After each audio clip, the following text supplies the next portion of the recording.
Meus amigos, minhas amigas, boa noite para todos nós. Que Deus, nosso Pai, nos abençoe em seu amor e sua luz. Que a presença do Cristo Jesus envolva os nossos corações num clima de paz, de serenidade, de confiança, a fim de que nos façamos aqui quais solos férteis a receber as sementes de vida eterna, que abundantemente aqui serão trazidas pelos benfeitores espirituais que se aproveitam deste momento em que voltamos para o mais alto, para a luz do Cristo, para nos trazerem as palavras de vida eterna por meio das inspirações, das intuições que nos alcançam o coração respondendo às nossas indagações interiores, o nosso anseio de paz e de luz. Eu gostaria primeiramente de agradecer pelo convite que nos foi feito, pela oportunidade de aqui estarmos pela primeira vez em Andradina, na pessoa do Isaías. Nós agradecemos pelo convite e esperamos retribuir o carinho que temos recebido nesse circuito aqui pela região, com reflexões que possam ser úteis a cada coração que aqui está. Que o Mestre, portanto, abençoe a nossa noite em comunhão. O apóstolo Paulo penetrou a cidade de Atenas tomado de profunda emoção. Desde a sua juventude, admirava ele profundamente a história de Atenas, da filosofia ateniense, dos grandes sábios, dos grandes filósofos, que ali trouxeram contribuições imperecíveis ao pensamento humano. Ele, que teve a oportunidade de estudar em sua terra natal, a cidade de Tarso, hoje ali na região da Turquia, bem próxima ao Mediterrâneo, teve a oportunidade de estudar na sua juventude com mestres, com sábios que para aquela região haviam se deslocado, das escolas de Atenas, de Alexandria, sobretudo, que difundiam no entorno do Mediterrâneo o pensamento helênico, a filosofia ateniense, aquele que tinha sido um movimento iniciado, inclusive, pelo próprio Alexandre Magno, na expansão do seu império, difundindo também a cultura, o helenismo e a filosofia da Grécia. Então, desde muito jovem, admirava ele aquela cidade, todos aqueles pensadores, e pela primeira vez tinha então a oportunidade de conhecê-la pessoalmente. Adentrava aquela cidade movido de profundas esperanças, porque pensava ele, era chegada a hora de unir a grandeza do pensamento ateniense à sublimidade da luz do Evangelho de Jesus. Imaginava ele que dessa fusão, grandes bênçãos, grandes luzes haveriam de surgir para a história da humanidade. E não estava errado, num certo sentido, porque em verdade foi ele um dos grandes responsáveis por fazer essa fusão entre a cultura e a filosofia grega, a sabedoria hebraica da primeira revelação, bem como as próprias contribuições do Império Romano, com a sua visão sobre o direito, sobre a justiça. Ele seria essa personalidade quase que única na história, capaz de unir e fundir aqueles três mundos principais de então, praticamente moldando o pensamento do Ocidente. Mas, nessa sua primeira visita à cidade de Atenas, na sua segunda viagem apostólica, quando pela primeira vez adentra propriamente a região da Europa, se revelaria também uma das maiores decepções da sua vida, neste primeiro momento. Mas, extasiado, ele penetrava aquela cidade. Atenas era ainda muito bela, apresentava ainda muitas belezas, maravilhas materiais, exteriores. A maioria dos seus monumentos históricos ainda estavam de pé, diz-nos Emmanuel no livro Paulo Estevão. A cidade encontrava-se, à época, florida, perfumada, os seus vales, cada recanto, as estátuas, os monumentos, o mármore, enfim, a história viva daquela cidade que havia sido reconhecida por ser a luz do mundo naqueles tempos. Então ele se extasia com aquelas magnificências todas da natureza. rememora os filósofos nobres que respiraram aqueles mesmos ares, os ensinamentos, as doutrinas que por ali difundiram. Sente-se então transportado como que para um santuário vivo. No entanto, os que ali estavam, os demais transeuntes, não conseguiam lhe enxergar a alma. Muito presos, muitos deles, à visão apenas material, apenas enxergavam uma criatura, para dizer no mínimo, exótica. Porque já naquele tempo, com alguns bons anos de caminhada com Jesus, Paulo trazia no próprio corpo as marcas das lutas pelo Mestre. A inclemência das viagens, das noites ao relento, dos jejuns, das perseguições, das dificuldades imensas por ele vividas, juntamente com seus companheiros de viagem, haviam marcado de maneira significativa aquele corpo. E era isso, em verdade, o que conseguiam enxergar a maioria dos transeuntes que contemplavam aquele indivíduo adentrando a cidade gloriosa. Pensavam eles, mais um mendigo, mais um farrapo humano que vem do Oriente necessitado a povoar-nos a cidade. Não conseguiam enxergar o entusiasmo daquela alma, a grandeza daquele espírito, as luzes que se irradiavam de cada uma daquelas marcas, daquelas cicatrizes. Vinham apenas a barba por fazer, o corpo esquálido em decorrência das intempéries, das longas jornadas, viam aquele indivíduo exótico. No entanto, conhecemos o vigor daquela alma, o idealismo, o anseio de levar adiante, não medindo esforços ou sacrifícios, a mensagem de Jesus. E é assim que, não atentando muito para aqueles olhares meio tortos que os demais tinham para com ele, ele projeta já naquele dia, logo à sua chegada àquela cidade, fazer uma pregação em praça pública, para iniciar ali a difusão da mensagem do Evangelho de Jesus.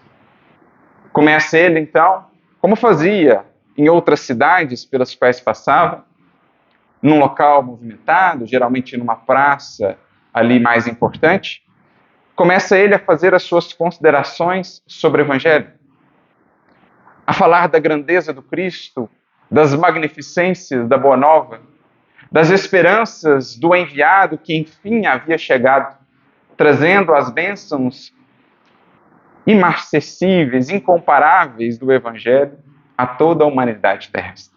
Fala ele da ressurreição, da continuidade da vida para além da morte, e é então que alguns indivíduos começam a juntar-se ali no entorno, tentando ver o que era aquele movimento, quem era aquele indivíduo, qual era aquela nova notícia ou aquelas informações que eram trazidas. Mas muitos deles acompanhavam tudo aquilo com um ar de sarcasmo, de ironia. Um deles inicia dizendo: mas será esse, por acaso, um novo Deus que nos fala aqui em Atenas? Com um tom de profunda ironia. Outros dirão: está muito desajeitado para ser? Não veem como lhe tremem as mãos? Como está magro, como está abatido? Não poderá ser esse um Deus? Ou não poderá ser esse um emissário de algo nobre, de algo superior, nessas condições? É mais um louco, diria outro. E um ainda destacaria: vejam-lhe o corpo, a barba selvagem por fazer, um corpo marcado ele inteiro por cicatrizes. Essa é a primeira visão que Atenas, a cidade das luzes, tem do grande apóstolo de Jesus. Um visionário, um louco, um corpo exótico, esquálido, marcado por muitas cicatrizes. O julgamento, o estreito olhar da matéria, os olhos do mundo que não conseguem ver o que é essencial, como já nos disse um sábio, porque estavam diante de uma grandiosa alma que não puderam alcançar àquele tempo. Paulo já à época, percebe depois a ironia com o que é recebido, mas ainda assim insiste, depois consegue, por meio de uma influência na cidade, falar inclusive no Areópago, o tão conhecido e famoso Areópago, mas mesmo lá, depois que entra em conceitos mais profundos sobre o Evangelho, como a ressurreição, a responsabilidade moral que o Cristo trazia, acaba recebendo, senão desprezo, ironia, sarcasmo. E diferentemente das outras cidades pelas quais passou, em Atenas, capital intelectual do mundo de então, e por muitos séculos, essa fonte que tanto influenciou o pensamento do Ocidente, ali não consegue ele fundar sequer um núcleo de estudo da mensagem libertadora do Cristo de Deus. Dentre todas as paragens pelas quais passou, justamente em Atenas, ele encontra essa maior resistência, porque pôde perceber ali os perigos do intelecto apartado de Deus, ou do sentimento. Pôde identificar ali uma frieza ainda mais enregelante do que a do mármore ateniense, a frieza do coração petrificado no orgulho, na vaidade de suas falsas ciências, ou de sua falsa visão quanto à vida, da sua pretensão de sabedoria, de onisciência. Essa foi a experiência primeira do apóstolo Paulo com a cidade de Atenas, com o intelecto do mundo, com a visão superficial das criaturas, muito habituadas desde aqueles tempos, e por que não ainda hoje, a estabelecermos a consideração a um certo alguém pelos louros exteriores de que esse alguém se ornamenta, pelos brilhos externos que transmitem uma falsa sensação de grandeza e de superioridade e aos quais muitas vezes temos nos apegado, julgando-nos por esses ornamentos exteriores do intelecto, dos títulos, do prestígio, do renome, mesmo das vestimentas, julgando-nos assim triunfantes, poderosos, grandes, quando em verdade, à luz do Espírito, vamos descobrindo novos valores, novas grandezas, novos tesouros muito mais perenes e valiosos do que a pobreza dos nossos sentidos, do que aquilo que a pobreza dos nossos sentidos pode alcançar. Então, essa experiência primeira de Paulo em Atenas tem muito a nos falar ainda hoje. Porque, de certo modo, muitas das criaturas, mesmo nós, por vezes, ainda estabelecemos a nossa consideração a outros indivíduos com base nesses elementos transitórios, passageiros, efêmeros. Não é por outro motivo que vamos ver uma mensagem do Evangelho segundo o Espiritismo, no capítulo 7, justamente aquele que trata da humildade dos pobres em espírito, mensagem do Espírito Adolfo, bispo de Argel, no item 12 deste capítulo, quando ele nos diz, falando das contradições da nossa humanidade, das nossas sociedades, das chagas vivas que ainda trazemos, das lutas intensas que ainda nos causam tantas dores em termos de sociedade, de convivência, dirá ele, por que vos espantais? Quando ainda tendes em grande conta aquilo que brilha aos olhos e aos sentidos, e dão tão pouco valor àquilo que toca o coração. Há dentre um indivíduo, conhecido pela postura de vícios, de desequilíbrios, mas poderoso, precioso, há dentre ele um recinto, e será recebido com honras, com aplausos, com louvores, será adulado, será idolatrado. O vício na opulência, o vício no prestígio, é ainda pelas nossas sociedades consagrado. Ao passo que a honestidade, a dignidade espiritual obscura na abnegação, poucas vezes tem sequer um olhar de reconhecimento. É uma característica ainda presente em nossos tempos. Como outrora mediram os atenienses aquela personalidade pela sua apresentação exterior, sem conseguirem ver para além daquilo, ainda hoje, muitas vezes assim nos medimos. Basta ver, geralmente, quem são os cultuados, idolatrados, os exaltados, ao passo que muitos dos verdadeiros triunfadores do Espírito passam na condição de perdedores, vilipendiados e excluídos na história, na tradição, entre os povos, para serem reconhecidos muitas vezes depois, séculos após, quando então se lhes reconhece o valor moral. Ou para serem apenas recebidos como verdadeiros triunfadores nas realidades do mundo espiritual, onde a verdade transparece, para além das ilusões dos sentidos.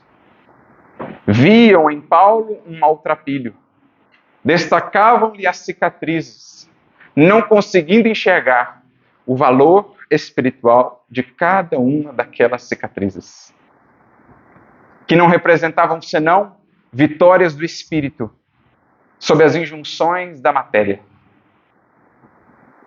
Feridas outrora abertas pelas contradições, pelas perseguições, pelas lutas na vivência material, e que agora eram feridas fechadas, cicatrizes, a representarem triunfo do espírito sobre os desafios que lhe foram propostos pela vida. Os verdadeiros tesouros, as verdadeiras medalhas ali representadas, mas que não eram vistas.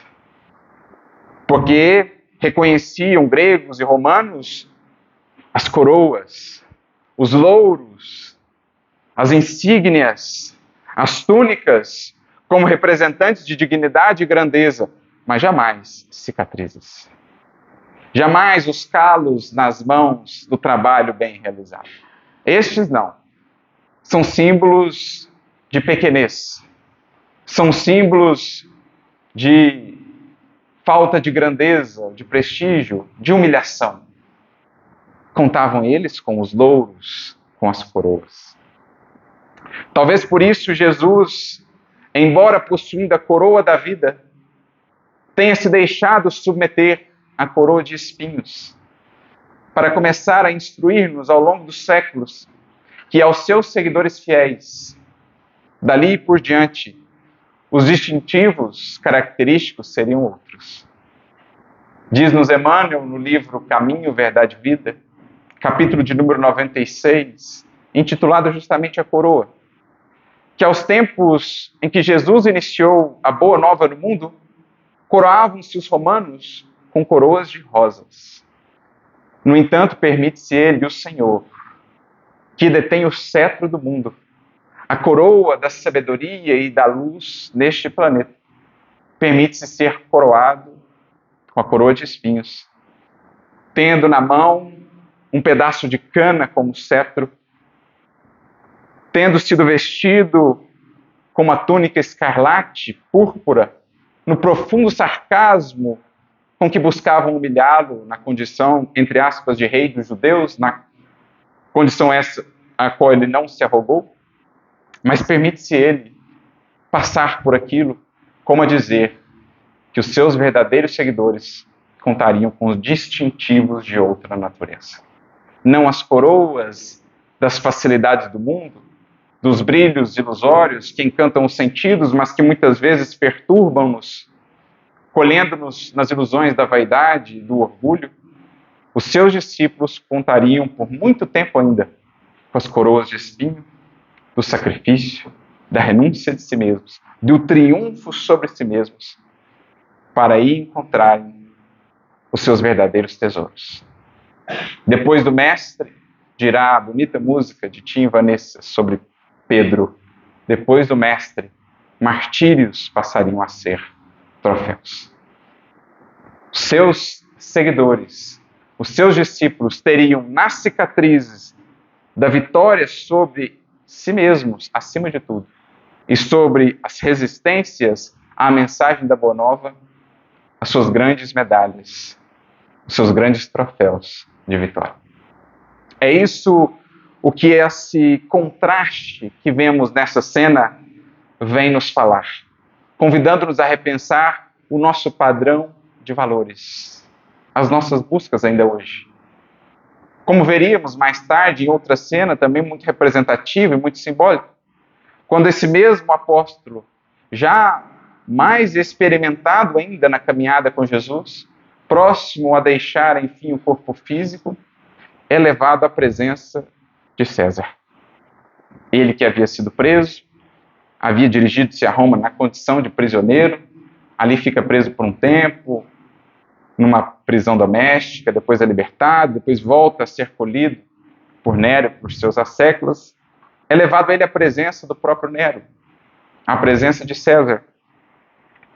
E então vemos essa cena peculiar, frente a frente, aqueles dois personagens tão marcantes na história. Um assentado em seu trono, com sua coroa, provavelmente repleta de pedras preciosas, o trono feito em ouro e pedras preciosas, os seus áulicos ao seu redor, o cetro do poder, a influência, a palavra que, sendo dita, era praticamente uma ordem em todo o mundo conhecido de então.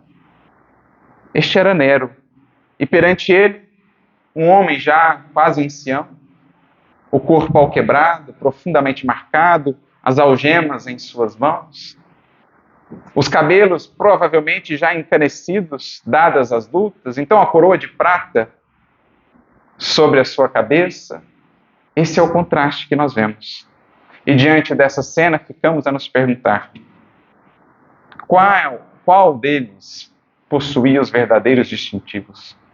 Qual deles ostentava verdadeiramente uma coroa? Qual deles estava verdadeiramente livre? Qual deles se assentava efetivamente sobre um trono? Qual deles era realmente rico? Qual deles realmente havia triunfado? Aos olhos do mundo, Nero contava com a riqueza, com o poder, com a coroa.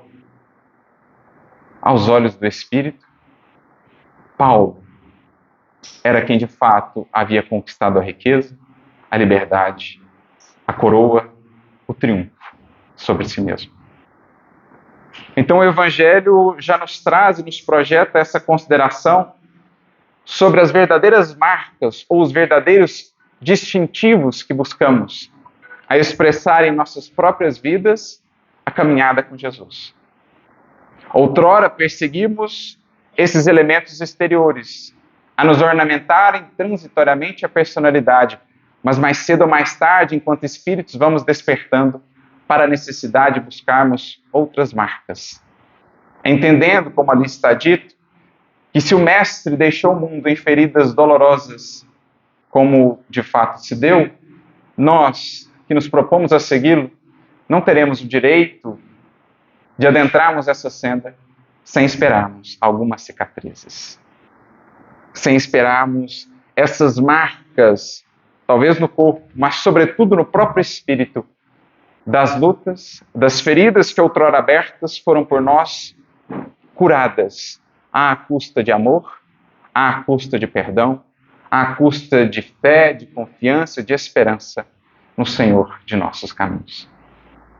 E para ilustrar essa descoberta que o próprio apóstolo vai tendo, ele que outrora havia sido tão preocupado com esses ornamentos do mundo, quando jovem, prestigioso rabino em Jerusalém, oriundo de uma das principais escolas dos doutores da lei de então, trajado à romana, impecavelmente, montado em sua biga, um exemplo de prodígio ali no seu povo, né? Uma inteligência marcante, uma eloquência brilhante na argumentação, ele buscava esse tipo de vitórias. O seu anseio maior, como vemos no início do livro Paulo Estevão, era dobrar o joelho de gregos e romanos à lei de Moisés. Mas, passado algum tempo, aquele sonho, aquele anseio se renovaria por completo, porque não mais buscaria ele ascender no tribunal de seu povo, no Sinédrio, não mais buscaria cargos, não mais estaria fixado nesses brilhos tão falsos e tão passageiros. Descobriria ele com Jesus outros tesouros, outro tipo de riqueza. E uma experiência em especial expressa isso para todos nós. Quando, da sua segunda viagem apostólica, pouco depois de passar por Atenas, se dirige ele à cidade de Corinto. Depois da decepção dolorosa que vive em Atenas, Jesus lhe prepara uma experiência para o coração. Vendo que os caminhos do puro intelecto não atenderiam às demandas do trabalho que lhe estava proposto, Jesus, querendo fazer e destacar a importância do sentimento acima do intelecto, o convida à cidade de Corinto. Cidade que lhe era muito cara, embora não a conhecesse até então, por conta de quem ali havia vivido. Dessa cidade, um dia haviam partido em direção a Israel duas personagens que lhe transformariam para sempre a vida. Ali, na cidade de Corinto, viviam, outrora, Gesiel e Abigail, que, pelas tramas do destino, haveriam de acabar cruzando os caminhos daquele jovem rabino em Jerusalém, transformando a sua trajetória e também a nossa para sempre. Então, ele chega a Corinto movido por aquela esperança de consolação até, dada a tristeza que trazia em decorrência da experiência em Atenas. E ali ele construiria muitas amizades, ali ele estabeleceria uma das comunidades mais prósperas do cristianismo de então. Para aquela comunidade, a igreja de Corinto, ele dirigiria alguns dos textos mais belos da história do cristianismo, por exemplo, a sua primeira carta aos Coríntios, que traz em si, no seu capítulo 13, a belíssima expressão ou descrição do que é o amor, o hino ao amor, talvez o mais belo texto já escrito na história da humanidade, profundamente inspirado. Então, em Corinto, ele viveria uma experiência diferente e por ali ficaria um bom tempo, já estava na cidade há 1 ano e 6 meses, desenvolvendo os seus trabalhos, quando então, em decorrência do próprio êxito dos trabalhos, ali ele começa a escrever as suas famosas cartas, as famosas epístolas, começam a ser escritas em Corinto. Os judeus, os rabinos da cidade de Corinto, profundamente incomodados, irados até com o trabalho que ali ele desenvolvia, planejam um esquema, fazem ali todo um trabalho para, de certo modo, conseguirem impedi-lo, conseguirem prendê-lo. Elencam uma série de acusações que levam ao representante de Roma naquela região e conseguem, de certo modo, meio sorrateiramente, levá-lo à prisão antes, propriamente, que o julgamento se desse.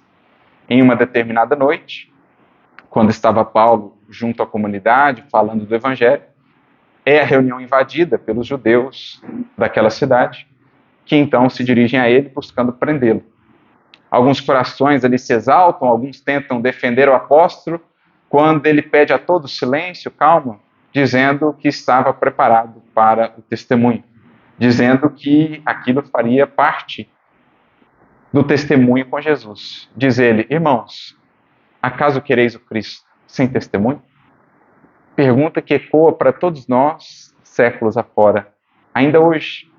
Quando a vida se nos mostra um pouquinho mais desafiadora, quando as lutas se intensificam um pouquinho mais, geralmente em nosso coração brotam a dúvida, o anseio de fuga, a hesitação.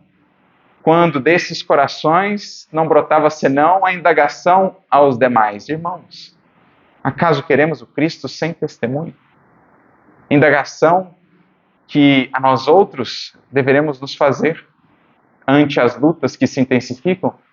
Que Cristo estamos a buscar? Um Cristo sem testemunhos? Como na mensagem que foi lida aqui ao início? Um Cristo que nos prometa facilidades? Que Cristo seria esse? Então Paulo diz aos demais que ele estava: acaso queremos um Cristo sem testemunho? E entrega-se à condução dos judeus, que o levam a uma prisão, a uma enxovia úmida, certamente muito escura, o lançam lá e, passado um tempo, voltam para o flagelo. Atam-lhe as mãos a um poste e iniciam então as conhecidas 39 chibatadas, que era a punição aplicada pelos judeus àqueles que se desviavam da lei. Mas é interessante a descrição de Emmanuel da experiência vivida pelo apóstolo Paulo, que penso tem muito a dizer a nós outros sobre essa capacidade que precisamos construir de converter as chagas da luta, as cicatrizes que vamos colhendo no caminho, em elementos de ascensão, de purificação, de glorificação da própria mensagem do Cristo em nós. Diz Emmanuel, Paulo foi atado ao tronco do suplício e houve de suportar a flagelação dos 39 açoites. No entanto, ele próprio estava surpreendido. Sublime paz banhava-lhe o coração de brandos consolos. 39 chibatadas, as costas abertas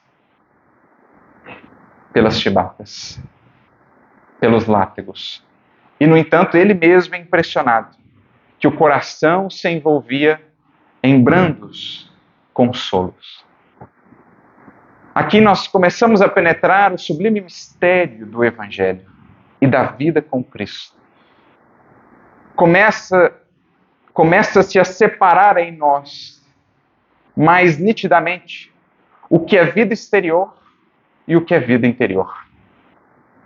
Passamos, enfim, a descobrir um país antes desconhecido, mas que sempre esteve em nós e que o Evangelho aponta, que o Evangelho nos convida a conhecer o país de nós mesmos, onde, enfim, haveremos de descobrir a presença do Cristo, a presença de Deus.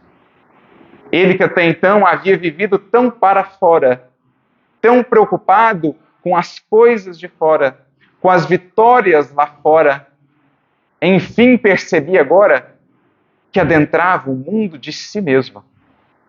E que nesse mundo de si mesmo, protegido pela couraça da fé, pelo capacete da esperança, como ele mesmo descreveria depois, estava ele, de certo modo, imune ao que aconteceria lá fora.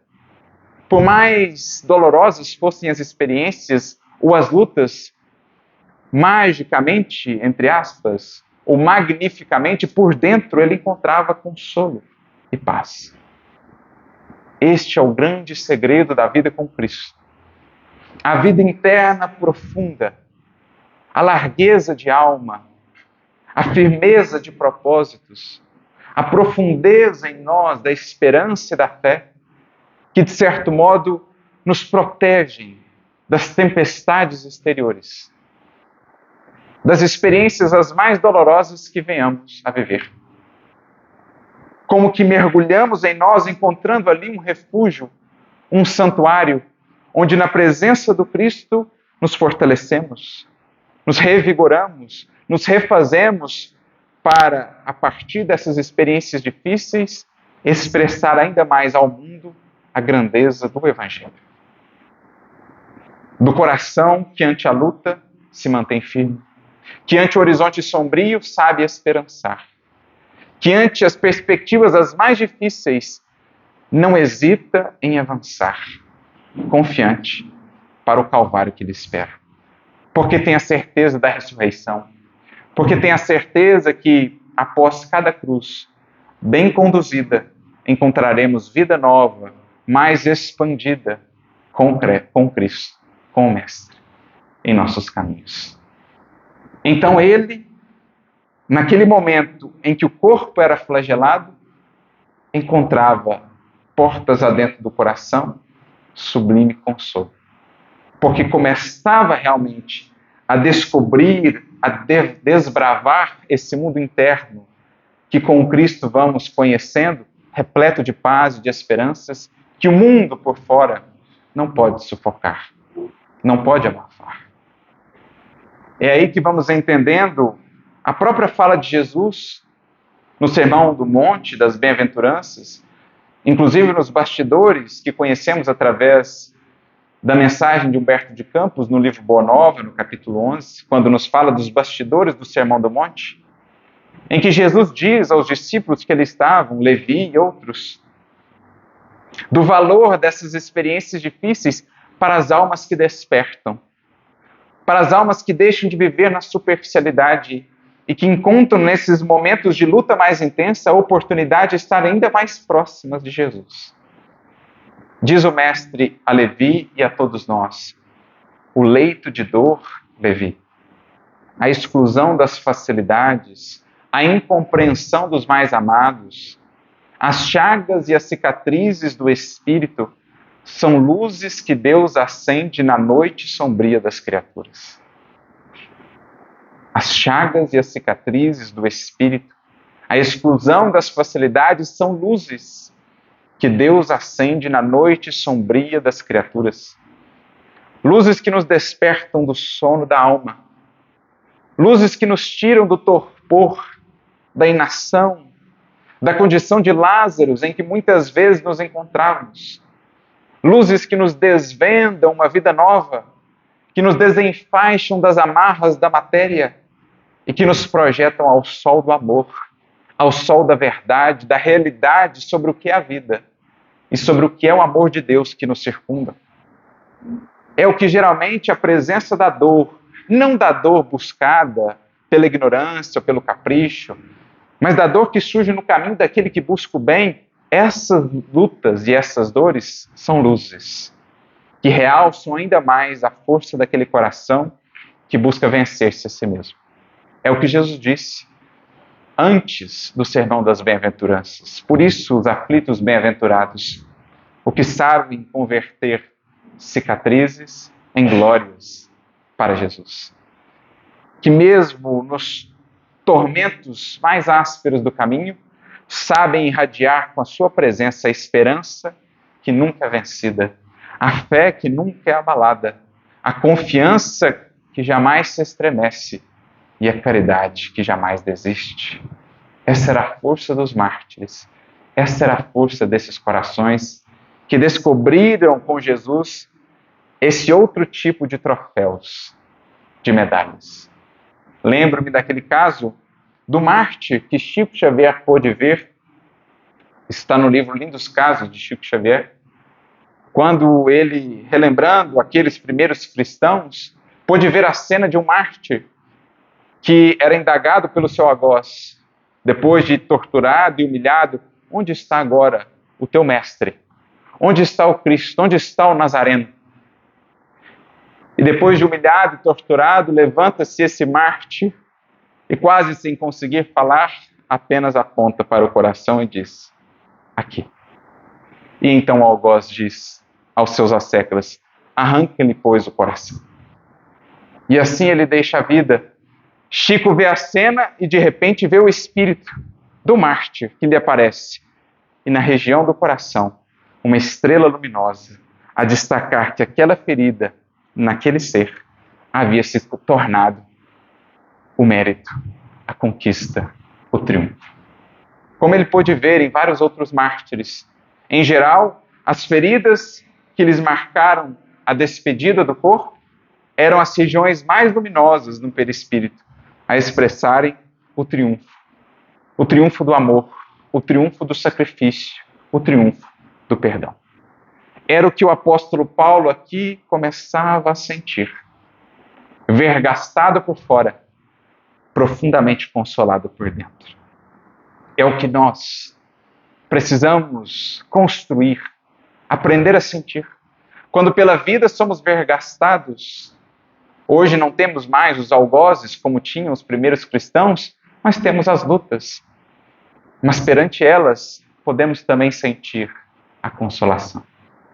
Poderemos também sentir essa esperança que não se abala, desde que com o Mestre construamos essa vida interior, abundante, que transborde, que se sobreponha às circunstâncias da vida exterior.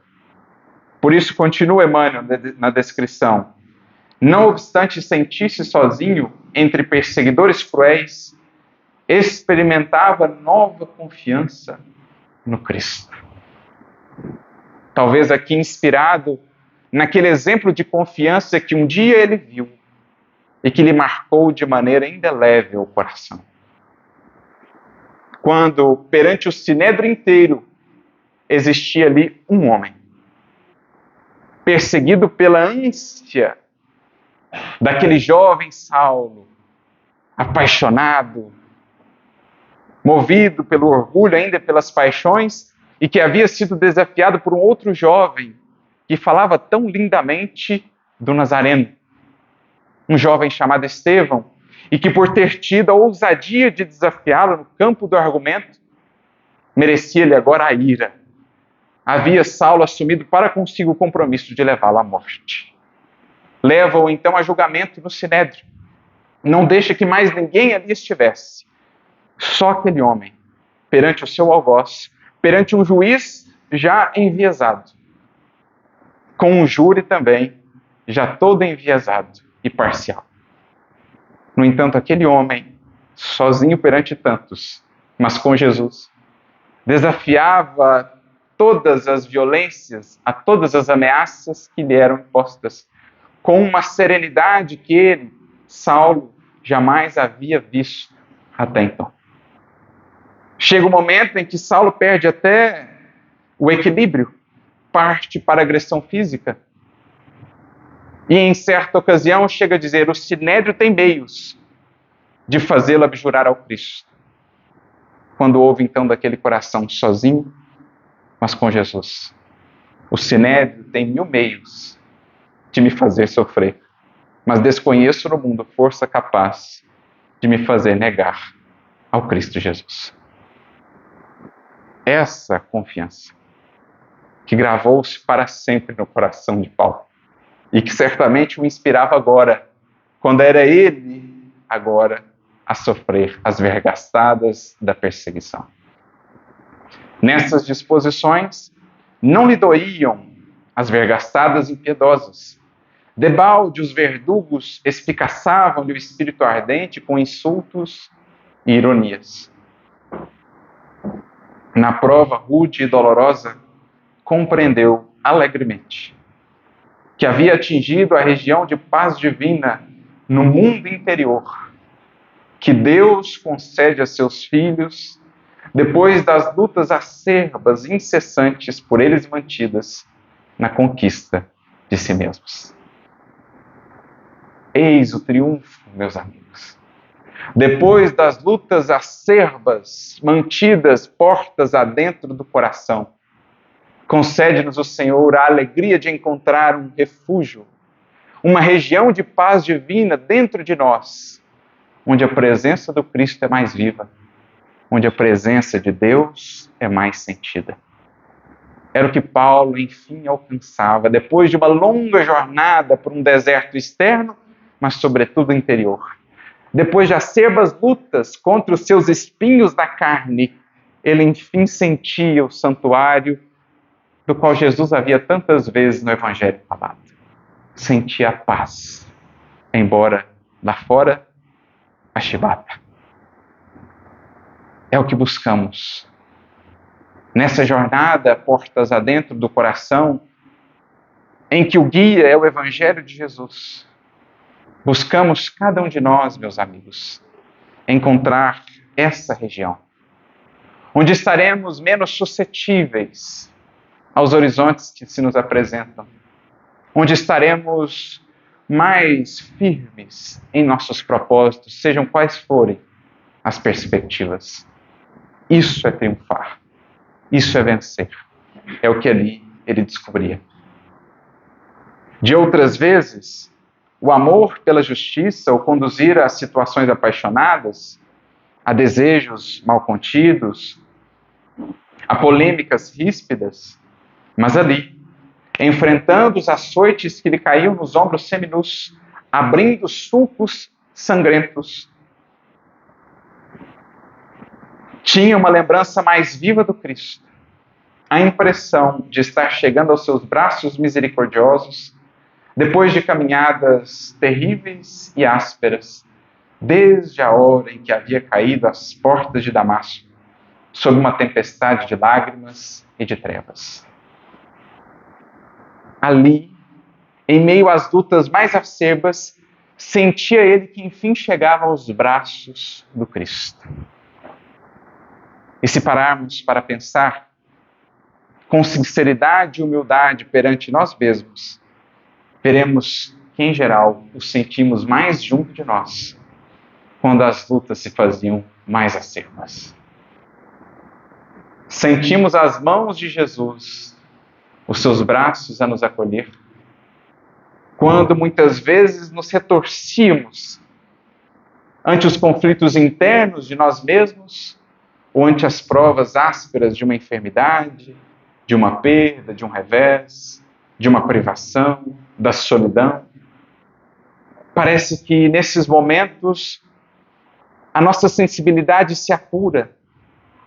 Nesse momento cessam dentro de nós os cantos das sereias que nos mantinham iludidos ou cativos, e parece ecoar mais firme, mais nítida dentro de nós a voz augusta do bom pastor que nos diz: vinde a mim, vós que estáis cansados, vós que estáis sobrecarregados, porque eu vos aliviarei.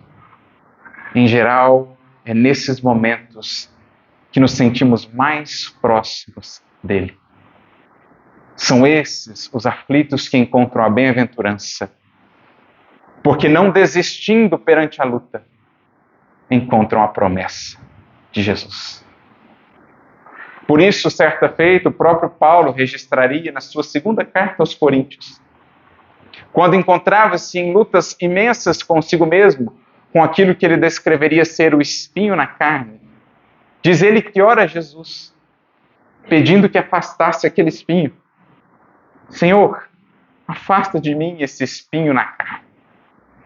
E qual é a resposta que ele recebe de Jesus? Sim, meu filho, pode deixar que afastarei? Não. Jesus lhe diz: não, pois a minha graça te basta. E então complementa Paulo: então, de muito boa vontade, deixarei reconhecer as minhas fraquezas. Então, de muito boa vontade, lidarei com as minhas fraquezas, para que em mim habite o poder do Cristo. Pois quando sou fraco, então sou forte. Quando vemos-nos perante a vida frágeis, pequeninos, necessitados de arrimo, mas ainda assim perseveramos, eis então o momento em que o Cristo encontra mais espaço para habitar em nós e conosco. Quando nos esvaziamos do orgulho, da pretensão, do vazio da vaidade, da ilusão, eis então que a graça do amor de Jesus consegue adentrar o nosso coração e nos preencher. Por isso Paulo disse: então gloriarei-me nas minhas fraquezas, para que em mim o Cristo seja cada vez mais vivo. É nos momentos em que reconhecemos-nos frágeis, mas ainda assim sabemos perseverar. É nos momentos em que vemos as feridas que a vida nos tem trazido, mas ainda assim insistimos em as curar com o bálsamo do amor e do perdão. É aí que o Cristo pode encontrar espaço em nós, para estar conosco, para viver conosco. Porque a sua graça nos basta.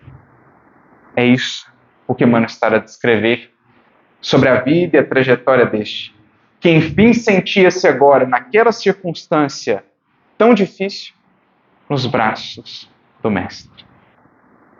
Submerso em pensamentos sublimes, então o corpo ali estava, mas a mente, os pensamentos se projetavam na sublimidade da esperança, na conexão com a mente do próprio Mestre. Então, submerso nesses pensamentos sublimes, Paulo de Tarso sentiu o seu primeiro grande êxtase. Sob chibatadas, o primeiro grande êxtase. Sob as lutas mais intensas, meus amigos, saibamos buscar com Jesus esse caminho do Espírito que nos projeta além, nos faz sentir o que nos espera depois da luta. Não mais ouviu os sarcasmos dos algozes inflexíveis, sentiu que sua alma dilatava-se ao infinito, experimentando sagradas emoções de indefinível ventura. Então essa experiência expressa para nós, com uma eloquência talvez difícil de tentar descrever até, o outro tipo de tesouros, de valores, de que os cristãos, os seguidores de Jesus, se ufanarão. Não mais daquilo que a ferrugem possa consumir um dia, não mais aquilo que o tempo possa destruir, mas aquilo que seja agora a marca viva em nós do Cristo que foi vivido as últimas consequências. Do Cristo que foi expresso ante as dificuldades de convivência no lar. Do Cristo que foi mantido vivo ante a enfermidade que nos visita, ante a partida dos seres queridos. Essas feridas ali vividas, experienciadas, mas pelo amor e pela fé secretizadas, serão a nossa riqueza, serão o nosso tesouro. Por isso, talvez Paulo tenha dito depois, concluindo a sua carta aos Gálatas, desde agora, daqui em diante, ninguém mais me moleste, porque trago em mim as marcas do Cristo. Já tenho comigo os tesouros incomparáveis que o mundo não nos pode dar. O mundo não nos poderá mais molestar uma vez tenhamos descoberto essa alegria por dentro, construída a duras penas com o Mestre, mas por isso mesmo indestrutível. Essas as marcas que precisamos buscar. Emmanuel tem uma mensagem que comenta justamente esse versículo que agora citamos, no livro Vinha de Luz, capítulo de número 8. A mensagem chama-se Marcas. E ele diz que no mundo nós temos muitas marcas. Livros, medicamentos, roupas, uma série de objetos, uma série de coisas trazem as marcas que os distinguem. E ele então acrescenta que se assim se dá com os objetos transitórios, também na categorização, catalogação dos valores espirituais, nós identificaremos marcas específicas. Jesus também terá as suas marcas. Que por muitos séculos, muitos de nós julgávamos serem as marcas que ostentávamos na vestimenta, ou nos símbolos religiosos de que nos servíamos, ou no rótulo que adotávamos. Mas essas não são as verdadeiras marcas de Jesus. Não são aquelas vistas pelos olhos, tocadas pelas mãos. As verdadeiras marcas de Jesus só são alcançadas pelos sentidos do Espírito. Porque fundamentalmente a marca do Cristo numa criatura é a disposição do sacrifício de si mesmo pelo bem de todos. É a marca com que caracterizamos as nossas atitudes quando feitas não mais baseadas no interesse mesquinho, nos interesses egoísticos ou imediatistas, mas agora as atitudes marcadas por esse selo de quem está disposto a sacrificar-se por algo maior, de quem está disposto a ser o primeiro a renunciar, a dar o primeiro passo, a ser o primeiro a exemplificar mais humildade, mais compreensão, mais indulgência. Esses são os que legitimamente são portadores das marcas de Jesus. As marcas efetivas do Cristo, expressas em nossa ação. Na disposição de mais sacrificarmos para que o Evangelho resplandeça junto às outras consciências e aos outros corações. Algo que também Paulo traduziria bem quando, também na carta aos Coríntios, na segunda epístola, diria: eu, de muito boa vontade, gastarei e me deixarei gastar por vós, ainda que amando-vos cada vez mais, seja por vós menos amado ou menos compreendido. A alegria dele era gastar e gastar-se para que o amor se expandisse, ainda que não fosse compreendido. Essa era a marca, essa era a medalha, o dístico que ele almejava. Não mais o dos aplausos, do reconhecimento, dos certificados ou dos louros que eram tão comuns em Roma ou Atenas, mas agora esses novos designativos. E é por isso que vemos um dos momentos mais belos da trajetória do grande apóstolo, quando preso já há muito tempo em Cesareia, por 2 anos, preparava-se ele enfim para dirigir-se à cidade eterna, a Roma. E ali, quando da despedida, seria a última vez que veria Israel naquela encarnação, a última vez que estaria ali na chamada Terra Santa, ele é visitado por uma verdadeira multidão. que se apinhava ali na praia de Cesareia Marítima para despedir-se daquele que lhes havia ensinado a amar a Jesus. Ele, naturalmente, sente-se emocionado, porque sente que ali, de certo modo, quitava uma dívida para com a multidão, uma dívida para com os filhos do Calvário. Ele que outrora havia marcado tantas vidas de maneira não tão feliz, marcado com as perseguições, com as torturas, com os processos dolorosos que iniciou e manteve combatendo o cristianismo, agora era visitado porque havia marcado a cada uma daquelas vidas com as suas marcas de Jesus. Ali estavam homens, mulheres, anciãos, crianças, jovens, todos profundamente emocionados, desejosos de agradecer a vida do apóstolo. Lucas chega a dizer: esta é uma das cenas mais belas que já vi em toda a minha vida.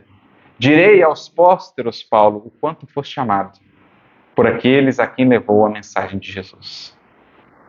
Paulo, diante daquela cena tocante, da emoção que tomava conta de todos, diz: por que choram, magoando meu coração? Choremos antes, meus amigos, de alegria, porque não há glória maior para o homem do que estar a caminho do Cristo Jesus. E o Mestre dirigiu-se ao Pai através dos martírios da cruz. Por isso, abençoemos as nossas cruzes de cada dia, porque é preciso trazer em nós as marcas de Jesus. Se o Mestre partiu para o Pai através da cruz, sejam as nossas cruzes também benditas. Sejam elas também, quais forem, abençoadas. Sejam elas também por nós corajosamente levadas ao nosso Calvário Redentor, porque delas nos projetaremos para as alegrias do céu. Por meio delas, que quais setas nos projetam para o infinito, haveremos de chegar um pouco mais perto de Jesus. Quando estivermos, portanto, sob o peso de nossas cruzes, bendigamos. Façamos como ele, que chegou a dizer: em tudo saibamos dar graças, porque tudo contribui para aquele que ama Jesus. Tudo contribui para que ele cresça e revele cada vez mais a presença de Jesus em si mesmo. Não há glória maior, portanto, do que partilharmos também com o Mestre das nossas cruzes, com humildade, com resiliência, com coragem, com compromisso com a verdade, para que elas, enfim, nos marquem e façam resplandecer em nossa vida cada ferida agora como sendo uma cicatriz bem vivida, bem colhida no sentido da sabedoria espiritual que nos poderia dar. Essa, ou essas, melhor dizendo, são as cicatrizes do amor. Esses são os verdadeiros louros das almas que triunfam. Essa é a glória que nos compete buscar. Cada um dos que aqui estão, encarnados ou não, estará certamente em luta.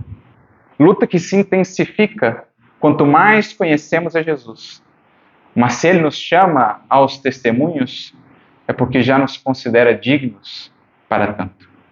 Se o Evangelho já nos visitou o coração, se o Evangelho já nos tocou as fibras mais íntimas, é porque, de certo modo, agora já fomos convidados a partilhar com o Mestre dessas lutas, para que a sua vida se revele através da nossa, e para que a mensagem da esperança e do amor se difunda pelo mundo. Há tantos e tantos corações ainda que não têm sabido lidar com as suas dores, que têm submergido ante as sombras que enfrentam, que têm se deixado esmagar pelas cruzes que por ora ainda não têm conseguido suportar. Com o Cristo, com Jesus, tudo ganha novo sentido. E mesmo as experiências mais difíceis serão por nós depois exaltadas, como as luzes que foram acesas na noite de nossa ignorância, para que enfim descobríssemos com o Mestre a grandeza daquilo que nos espera.